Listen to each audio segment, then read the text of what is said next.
One of the things I think a lot of people need to understand is we aren't a museum piece. The Inupiaq people are a living people and a living culture. Even though we're in northern Alaska, which covers this vast area from Nome all the way over the Canadian border, is that there's this extreme value of interconnectedness and interdependence. It's a hunting society, a gathering society from thousands of years. This is what creates our culture.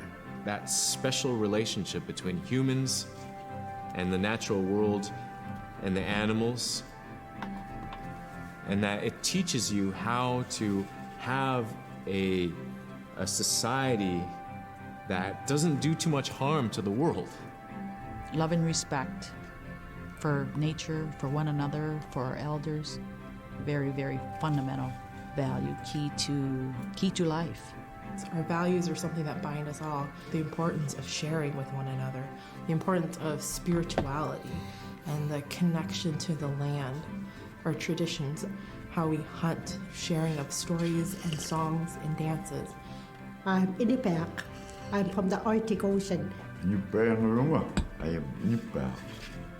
It's very important to me. It's who I am as a person. And we're very proud of who we are, and we want to continue that.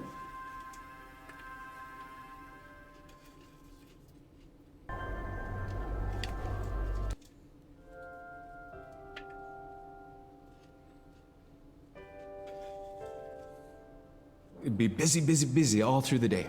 You get up and you just go right to work, right to work. There's always something to do.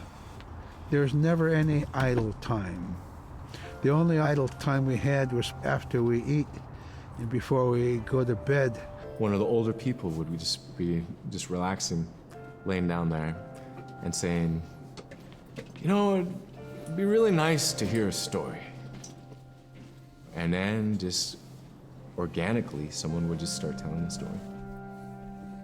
Storytelling for the Inupiaq people is very important because it not only created that sense of community, but is a way to pass on wisdom to the next generation. It was like TV, It was just like, it was as good as any movie you've ever seen. And the storyteller told it so clearly that it was just as powerful as any of the greatest movie blockbusters you've ever seen. There was a reason behind the stories that we were told because they held traditional knowledge. They held things that we might need to know in life, whether it was about how to find food or how to survive, or it was about well-being and the importance of connecting with people and being a good member of the community. We all do stories. We all live in stories. We all tell stories to our friends. And they need to be told. They need to be heard.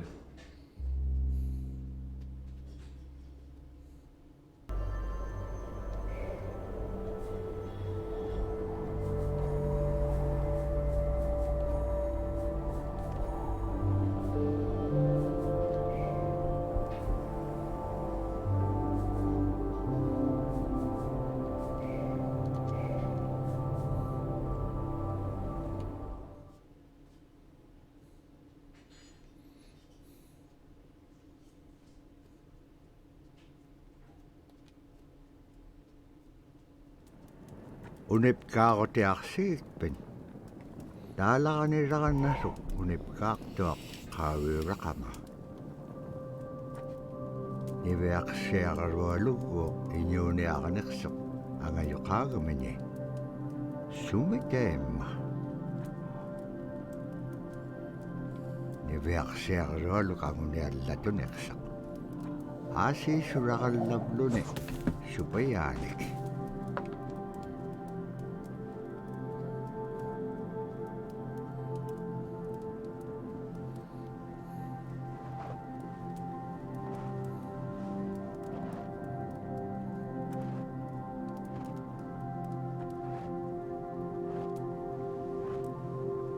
Inyo ni ako ting ano kao tigay.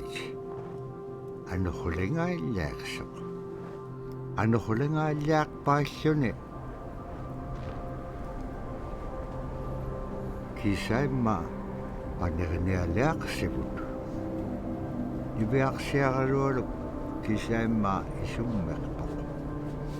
Tapurasi kangitsaquaqsigaasumman anuqlisuuruqumagaan. Summan anuqlingaaliaaqamagaan. Tapurasi kangitsaquaqsigaasumman anuqlisuuruqumagaan.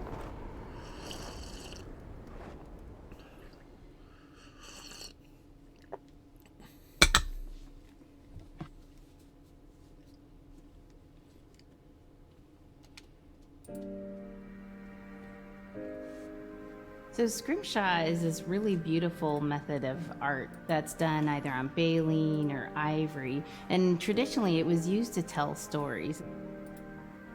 Each etching is telling a story of some event. Caribou hunting was taking place. This is what was going on. War began around this time, and so it sort of gives you a timeline of history through etching. An elder or the person who carved it would literally be able to read the scrimshaw story. They're like reading a book, in a way. A lot of the storytelling traditions would be things that after the storytelling was done, we'd just rely on the next person telling it. And so scrimshaw is a very important way for Alaskan Native people to record their history.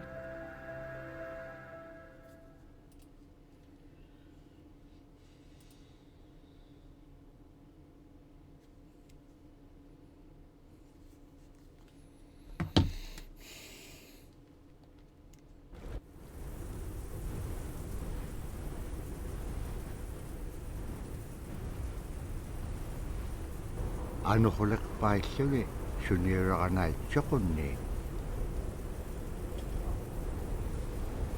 Tavrani biaqsiaqarualuk ayuungitsoq. Payyaguniuliqsoq.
Toqutawayaqtoq kisimriumi.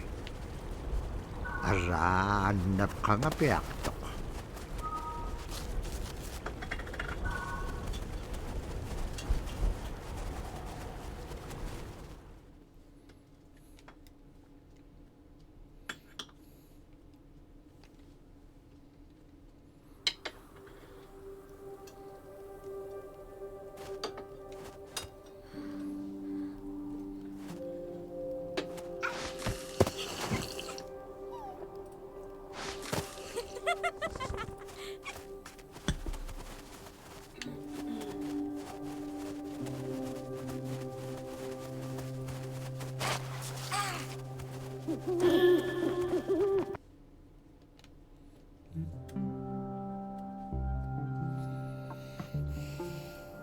When I was growing up, my grandpa had a pet white fox. If you're a good friend with a fox, when there's danger abound, they try to keep you from getting into trouble. They pull tricks here and there, Foxes are like spoiled little kids in a way. When you let her out, she'd go prancing out in the snow, jumping in the air. I know she was happy then. Come running at me and jump on my chest, knock me backwards, lick my face, and I try not to let her. So that was my memory of my grandpa's pet fox.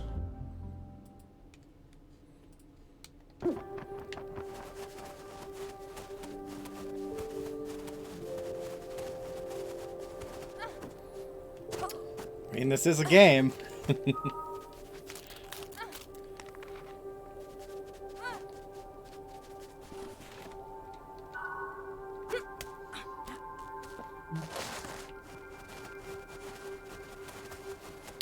I don't do any specific games. It's got some documentary pieces in it.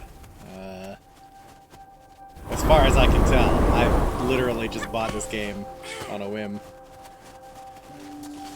It's got a very striking art style, that's for sure.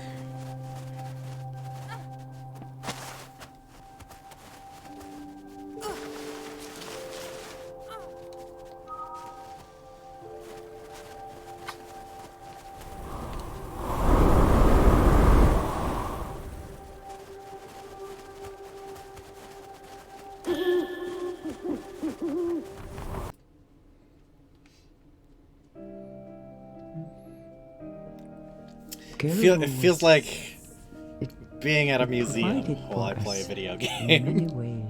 Our Very clothing in those interesting. days was made of all caribou skin. I grew up wearing caribou pants, mittens, caribou skin mattress, blankets. Some people had boots that were made with wolf leggings, sealskin sole bottoms. Baleen was shaved to make insoles. They kept us quite dry and warm as well. But the caribou skin clothing was the best. We would get as many yearlings as we could for our outer clothing. And for That's heavy basically what the winter, cultural we insight would get section seemed to caribou be. in February or Sort of March because the little hair was the documentary pieces longest about the and the skin was the tribe that thickest, made this game. and we would use those for our winter gear. With that stuff on, you could sleep outside in 50 below and it wouldn't bother you a bit.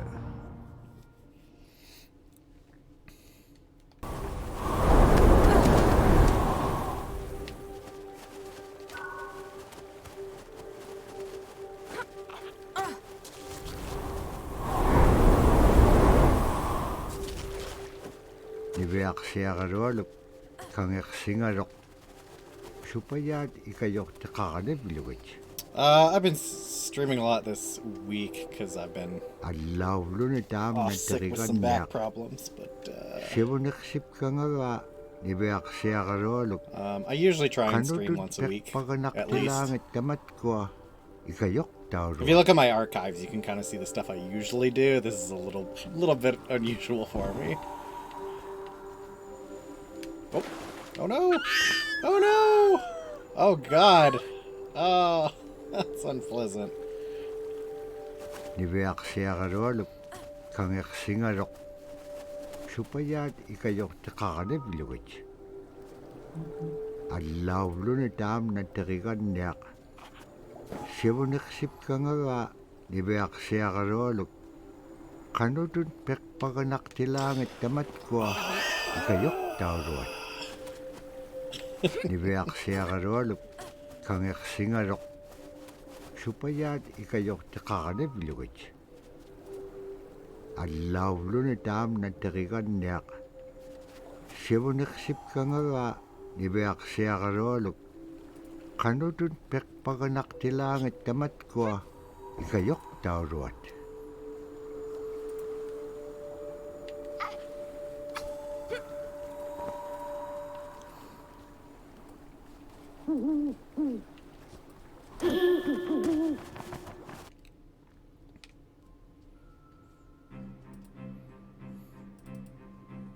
Silla is the weather.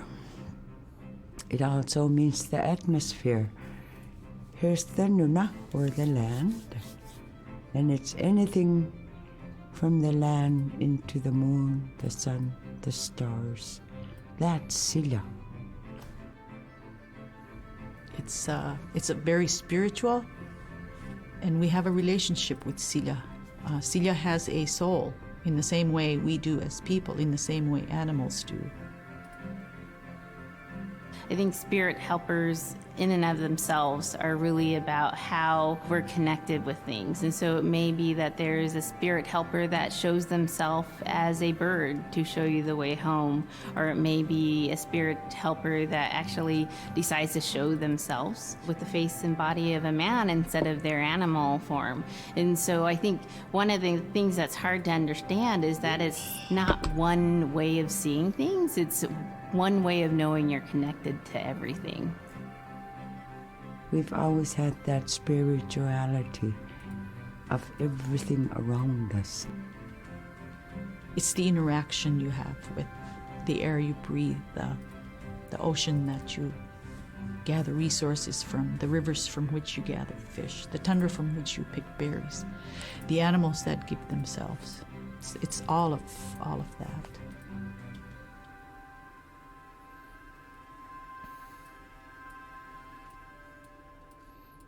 I kind of just stream casually. I don't plan to make a career of it or anything.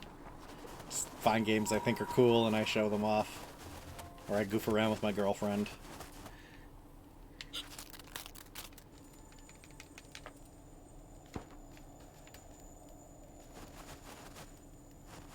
Yeah, it's called Never Alone. It's got an Inuit name too, but I cannot pronounce it. Diviaksiagalulugulo teriganniagalu ikayuti piaktuk. Sigagadeotimigani. Ara kangexinaitchukun nekanok pisina. Agalan tabra atau chikun aingaruk.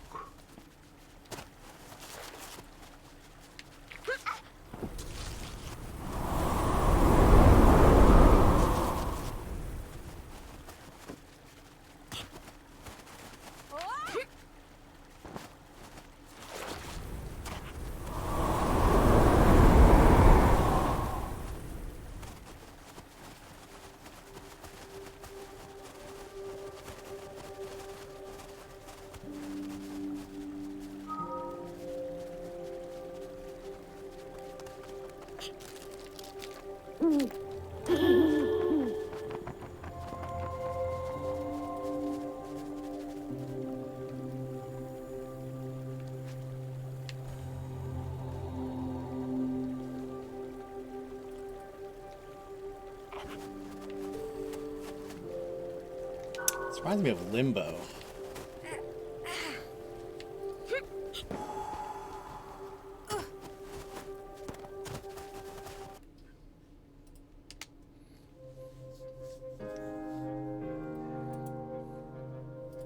In the winter, when we were traveling, we didn't build sod houses, we built snow houses.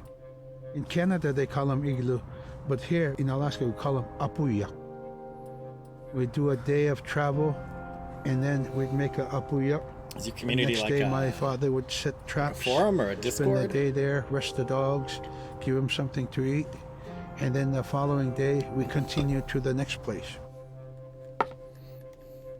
We'd go to my dad's sister, who had a house at Dubaruk. They had a small sod house over there. We didn't have to do anything. We just visit with them, and my dad and his sister were glad to see each other, and they'd talk away while us kids played outside or go to sleep. By the time we get back to our home, my father would leave us with our aunt or with my grandmother, and then he'd start on his trips and go check his trap line. We were not into 8 to 5 kind of time, you know. We're in a totally different kind. We're in ecological time.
Iveaksiakarolu tikitka aimarvini. Agalan malulaksingamarok. Inyokoluk tikingamarok iveaksiakarolu pingan. Ivahalaksimarok sumittaimma. Dikatsak kumanyainyaksok. Pakit kangam nago. Ivaktani. Nunakik ikiwaktua kanikasok. Inyungi tukutaktawan iksit.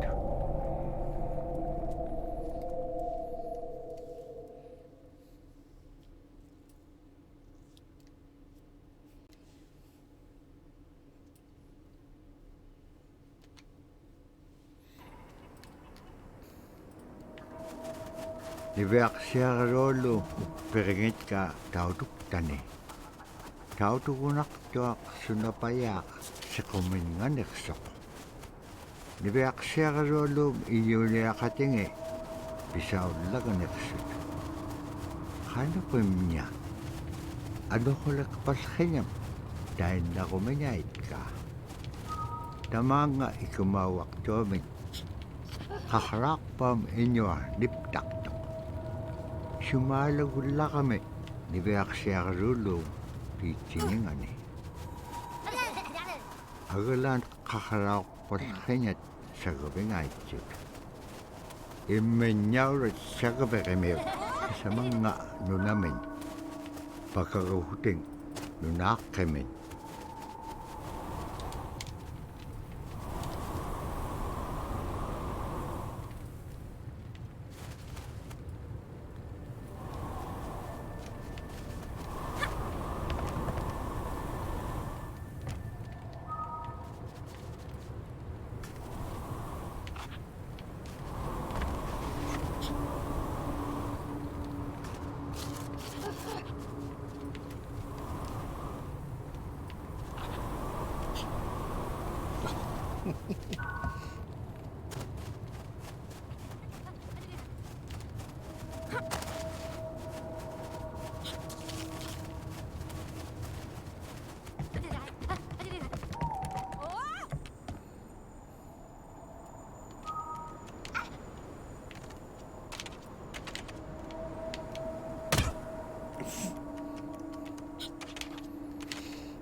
Hi, Gwen, today.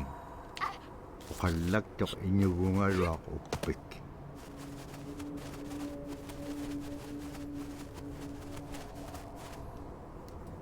Kano ko mailisimanak pa nga? Isumulagtok ni Beaksya kalwalo. Kano kita pura, kau nagingagikpen. Kayaw di ka piyup ko. Ikayo ko niya kalwakikpen kimon. Dahil nanakik sa bakit ilanga.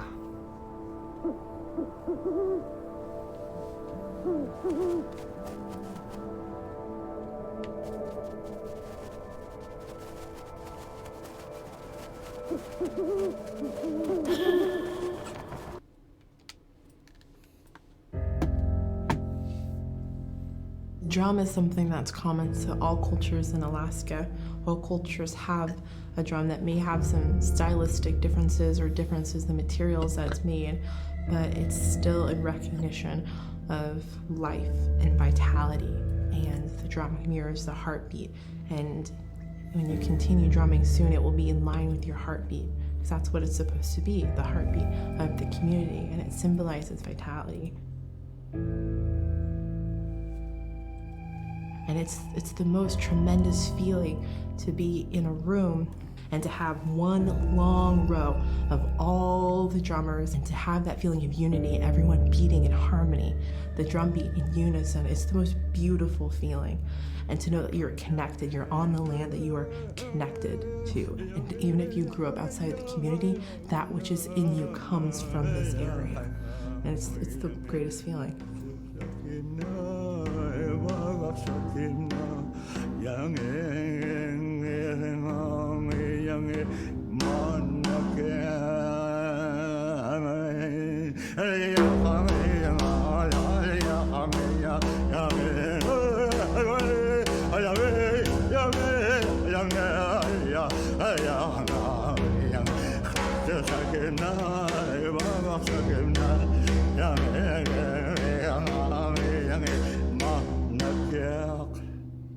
Man, I went at it and look what happens.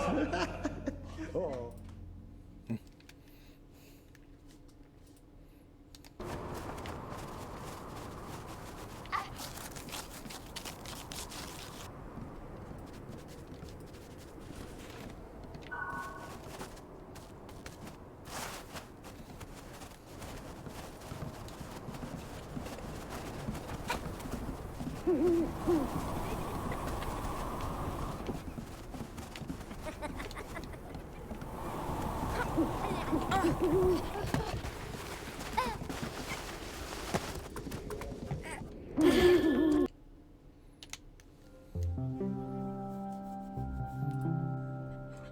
They're just like other people. They just happen to be very small and extremely strong. These are stories that are common throughout Alaska. It's normally the people are size from your elbow to the tips of your fingers, and they possess superhuman strength. So they may be tiny, but they can carry a whole caribou. And if you go up north and you talk to a number of the people in the community, they'll talk about having seen the little people. There's a place at home that we know, but we don't profess it to anybody. But it's not like the boogeyman. They can be mischievous, they can be ornery, or they can be helpers. And every now and then, we might have the opportunity to see them, especially if they want us to see them. The fact that it's across Alaska really tells you something about our history and how we interacted with nature around us.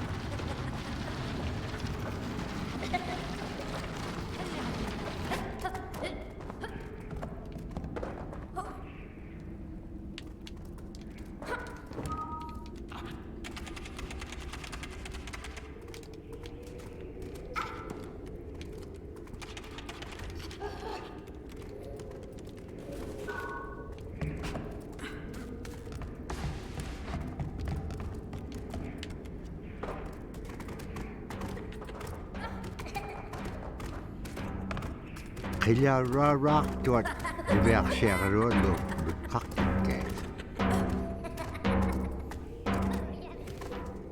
Asi anip getting suna ituk to sa urugo magay.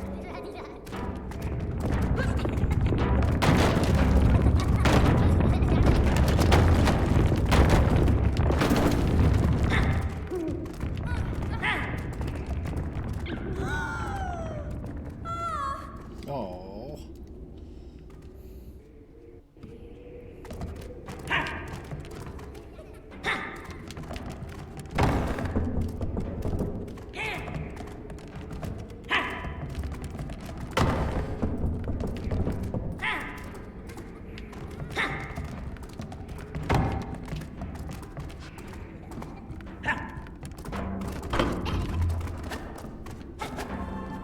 Ibyak siya karolo sa bato ko may akalawit imaynyaw rat pakit ka upyo kayaw diba?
Iveaksiagalua utingalok kilaw delegahone.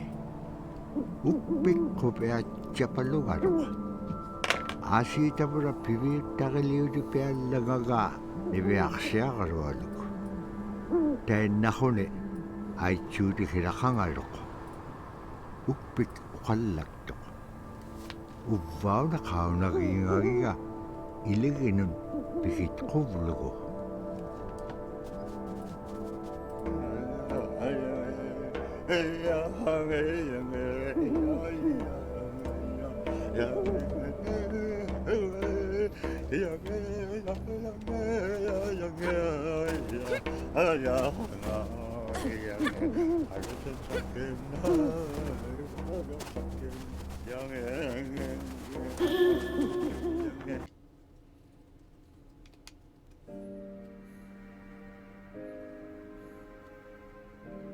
The bola is what we call kilamitang.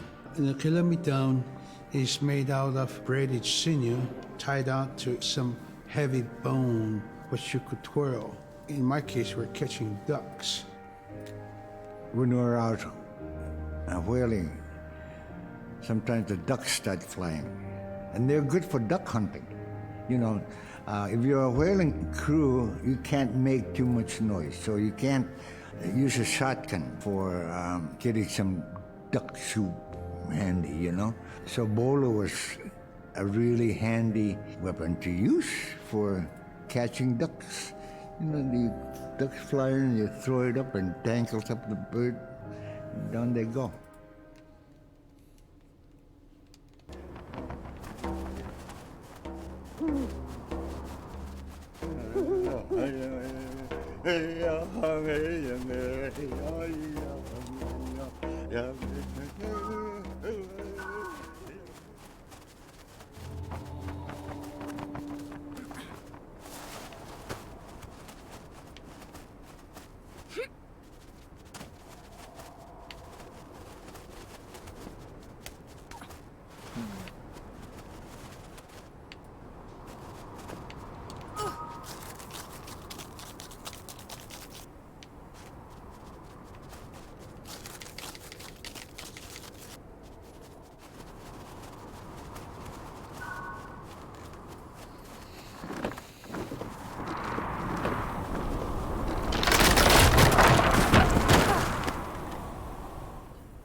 no. Oh no.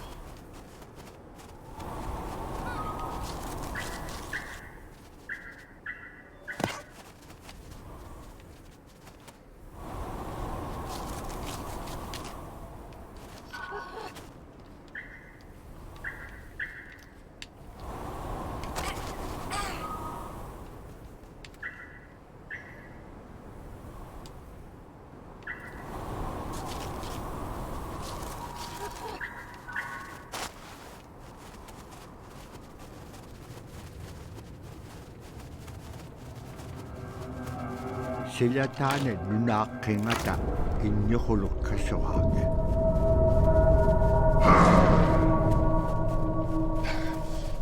Injohulum tautukameu lutkakua. Agalaan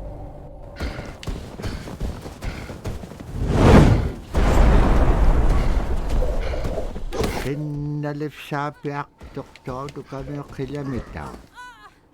Tabra ivaktane tautuk.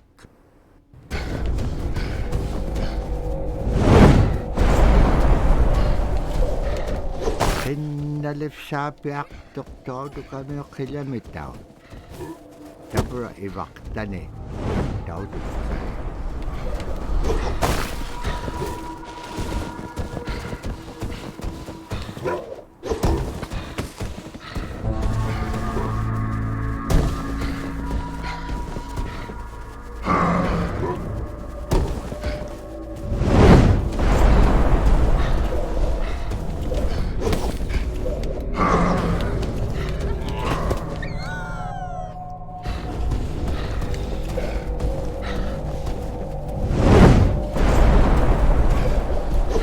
Sinnalif saapiak tautukameu kilometer.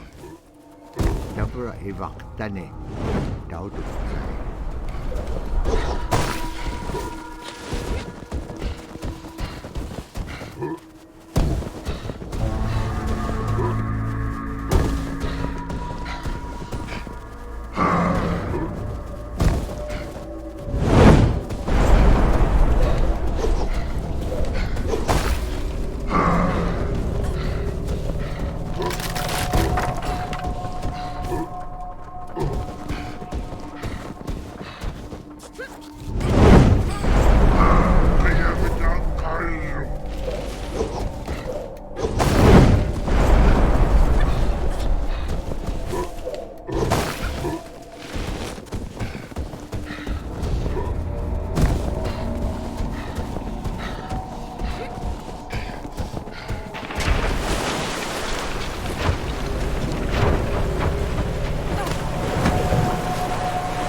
Annap khaaslikkaluaqtuk agalaan igilaunigak siqqaqalaksisiinnyaqtuq.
Malakogone ovulogone uishaublutik.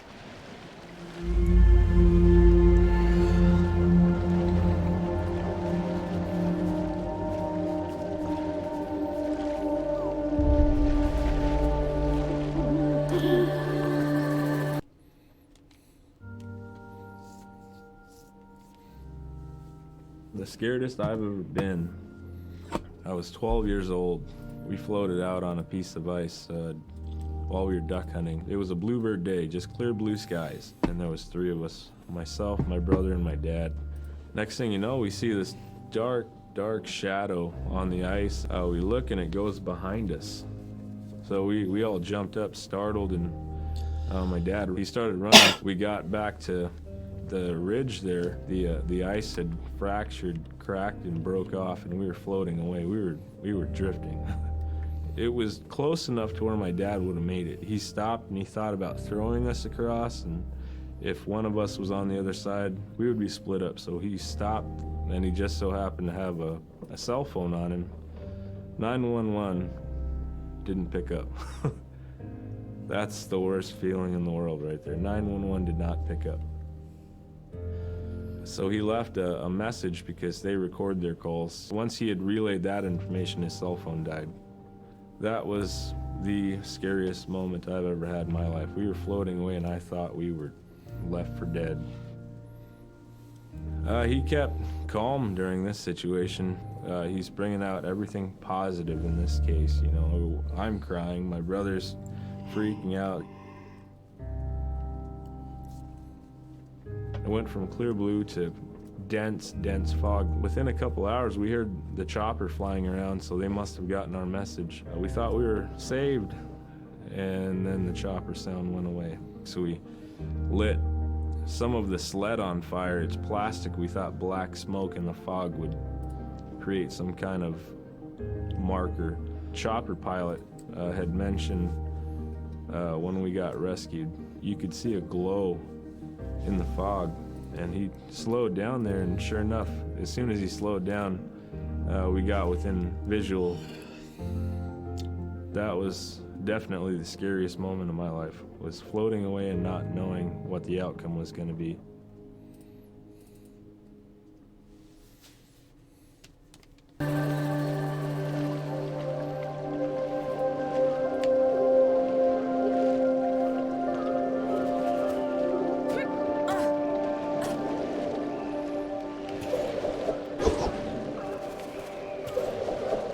Dabra tuvakaroon tikitsu. Agalan tuavit pagabitsu.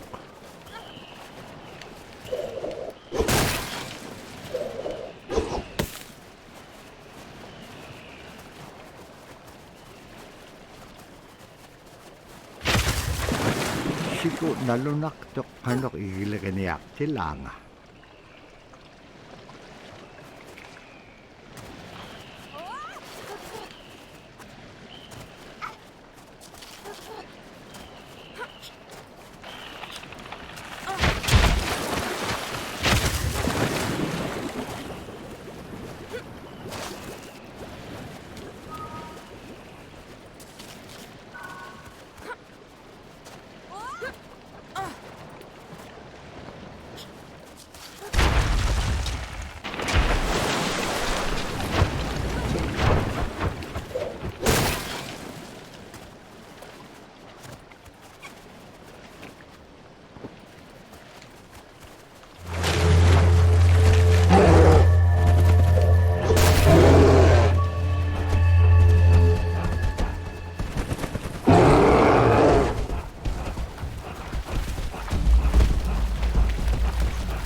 taso ko may akalugo nanok anak kubit.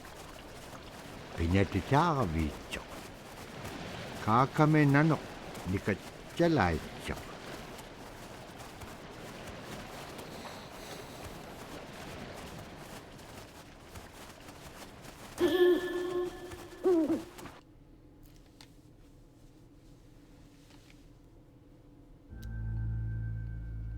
We're very much aware of the climate change.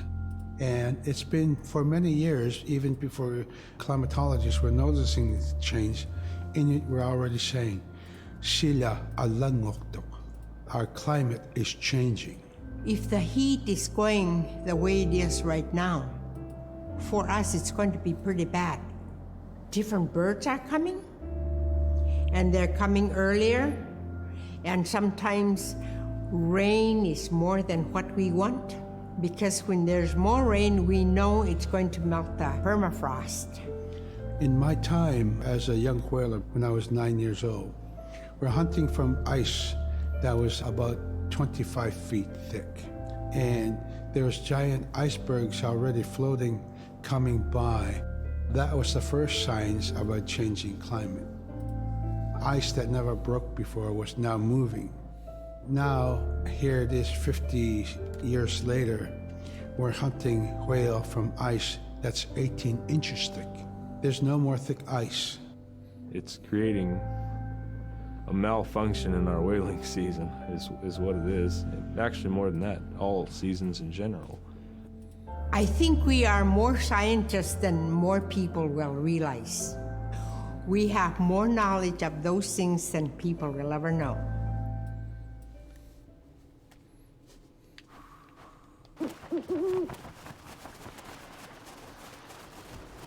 Agalan naman na aglaw.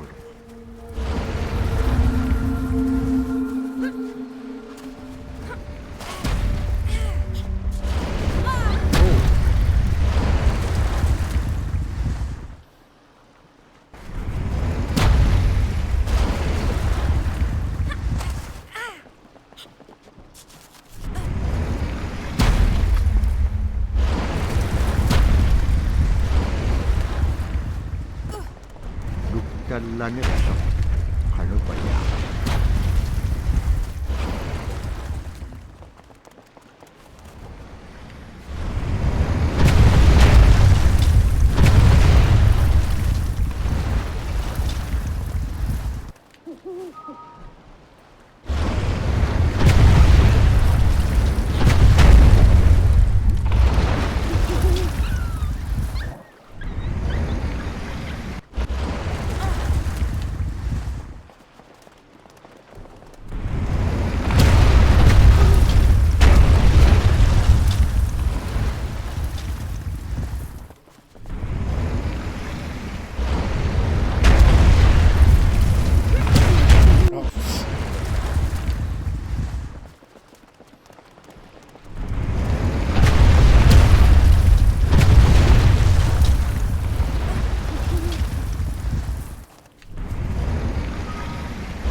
My brother was out seal hunting. He got attacked from behind and managed to grab his knife and save himself. When he came to realize, oh no, it's a mother. We've always known traditionally that we avoid killing a mother. It's always been sacred to us to protect them. He had to present himself to the council, and so he was given the job to mother the baby, and we kept it. It got so big, it went over the barricade one day and got to the dog food, and that was an indication that, brother better go teach it how to survive on its own. So he did. I really got attached to the bear because I more or less grew up with it.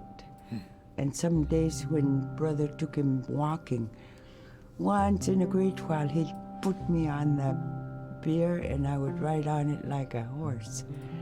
I was just happiest little girl in the world.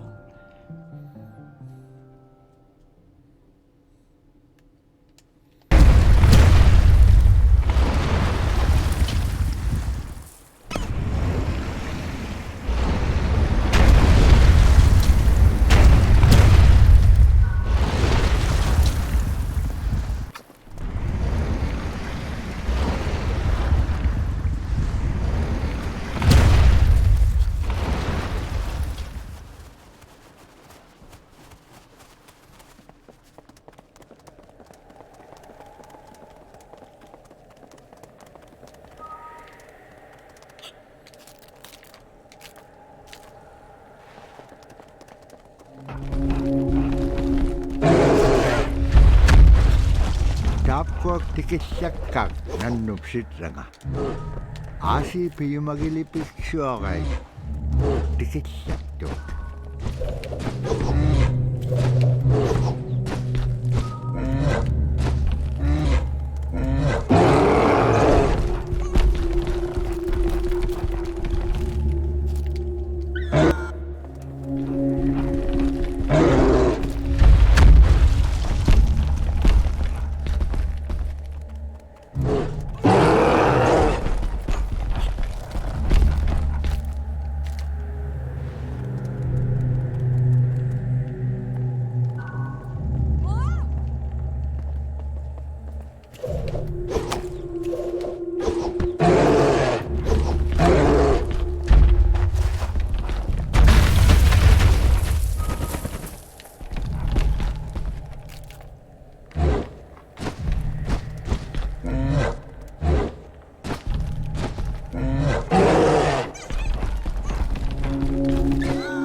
Dabra an nagkaluaktuk, aglan ilitsuriluk.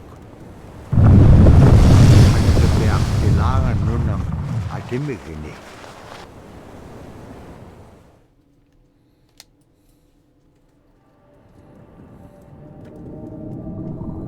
Nibayak siya kalualugulo, dirigan niya kalu imaktuk. Asi takayom, ang alad kaksibilawik. Takayom igukay kairusungin yun pugtakpaw. Ara kanohurik tema ipingit pag.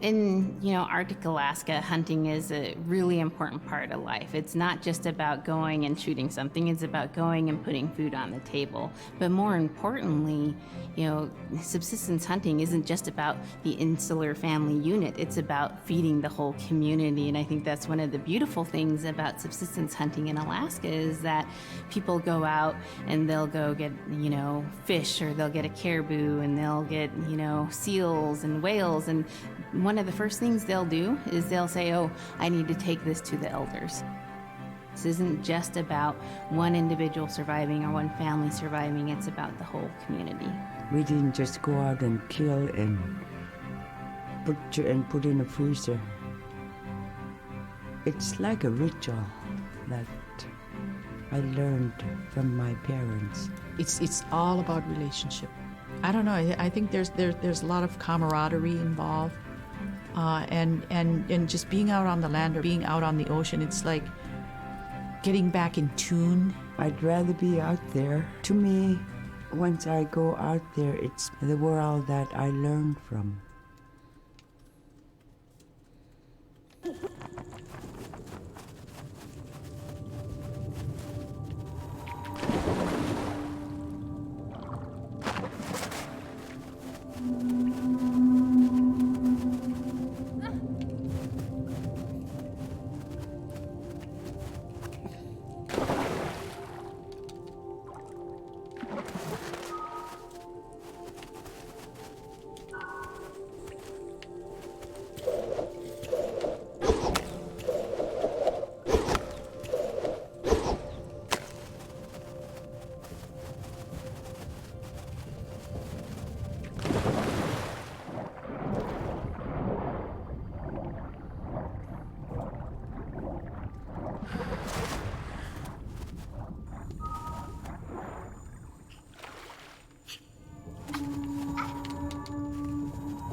and we spend all our time out in nature, you get very intimate with the world.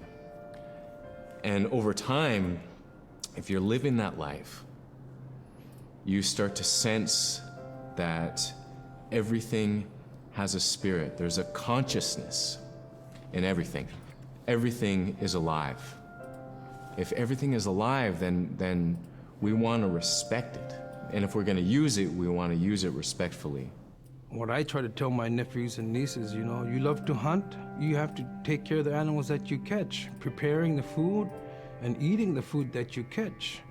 Water provides you. The ice brings you life. It provides all those things that you need to be a part of your life. That was something I grew up with. I grew up respecting the animals. I grew up respecting the land. And that, to me, that is why we as Inupiaq, as an Inupiaq culture, as an Inupiaq people, is why we're so successful.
I think most central to the ideology of the Inupiat is the idea of sharing. Being able to feed the community, feed others. That's why we hunt. In the old days, that's what you needed to survive. The sharing is important because it's how the community survives together collectively. We just give. That's how I grew up. That's the way I'm always going to be. Because of who we are, we always think about other people first.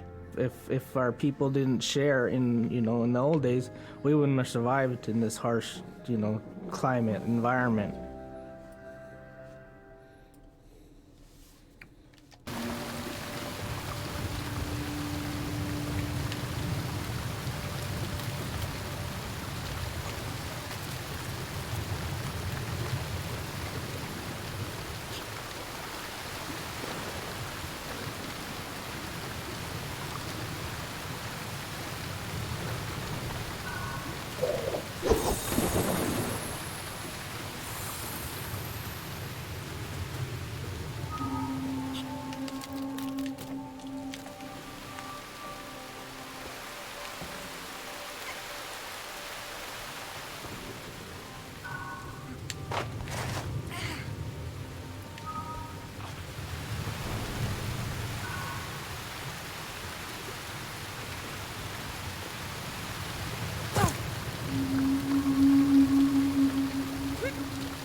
Nibeaksiagalo lugulo, terigan niagalo, shuvlokaik, akabigom kingamigom.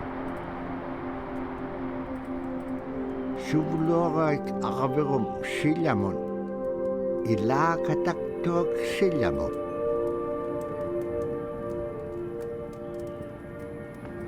Tipiniraik sanganon nunaken.